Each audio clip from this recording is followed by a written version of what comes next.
Hey folks, what's going on? My name is Sir Medieval and welcome back to some more MMO news for the crowdfunded MMOs. Today we'll also be talking about a couple new additions, some that definitely need to be talked about. Without further ado, let's go ahead and get started.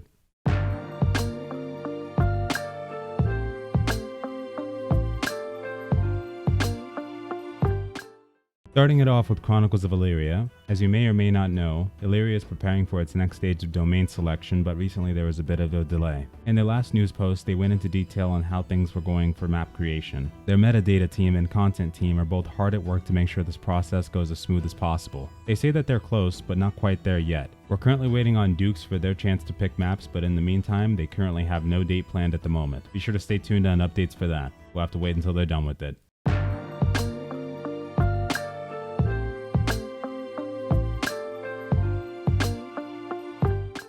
For our next news, Crowfall recently started its trial of MEOW. Lasting all the way to June 12th, it's a 3-week campaign with rewards for the victors and everyone who participates. For the winning faction, the top 25% of players will receive a gold sigil of MEOW. Same with the top 15% of the second faction and the top 5% for the third. All of the players in all factions will instead receive a silver sigil of MEOW, and these items give stat bonuses for the future campaigns. Also be sure to check out the articles on their recent Take the Throne news post for the Crowfall update. We'll leave a link in the description below.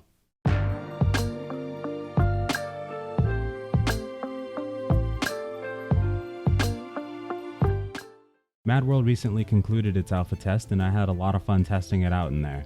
Reminded me of a mix between Don't Starve Together and RuneScape.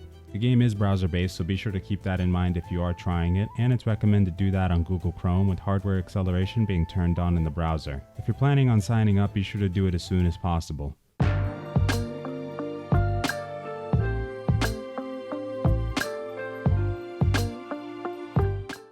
Amazon's New World and Camelot Unchained also have a bit of news to go over, but obviously since they're under NDA, we can't really talk about them. All I'll say that is for New World, for those of you who do have access to the alpha, make sure to check your emails for the most recent news update to the game. They're making some very good developments over there on both counts, and I still highly recommend adding it to your wishlist for Amazon New World if you haven't already. It's how you get a chance of getting an invite to the upcoming and current tests. For Camelot Unchained, the war-based MMO is still in its beta testing phase, but is having a ton of different testing phases for stress testing and feature additions. It's one that's really aiming to bring back what people loved about having thousands of people on screen and an all-crazy fight raging around them. Back in this game, it's still possible to get access to these testing phases, so if you're interested, don't forget to check it out.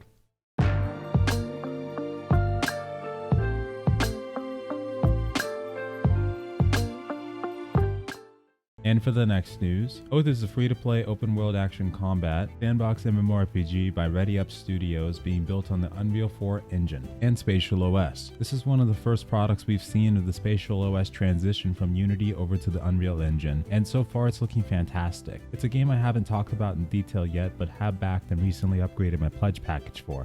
Currently being crowdfunded through Kickstarter and now on their website. Some footage has already been released for the game so far and it's looking pretty fast-paced combat-wise. Telegraph-based action combat with multiple classes to pick from: Berserker, Pyromancer, Rogue and Guardian, Knight and Ranger, Cryomancer, and more coming.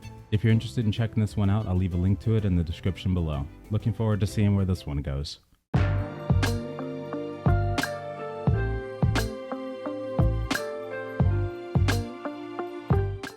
Last news goes into a bit of detail for Pantheon, Rise of the Fallen, which has grown so much over the past few years and is still expanding so much. Recently they released their main newsletter, which features a Pantheon stream with CoE and some footage of the new FX update. For the under wraps portion of the newsletter, they go into a bit of detail on why they can't provide exact dates on the alphas or betas beyond right now, which mainly does talk about instead of dates, they go by goals set. Dates are something that can be shifted numerous amounts of times. Sometimes new technology or better ways of doing things come into play, and as a result, they don't want to provide a timeline they may not be able to keep.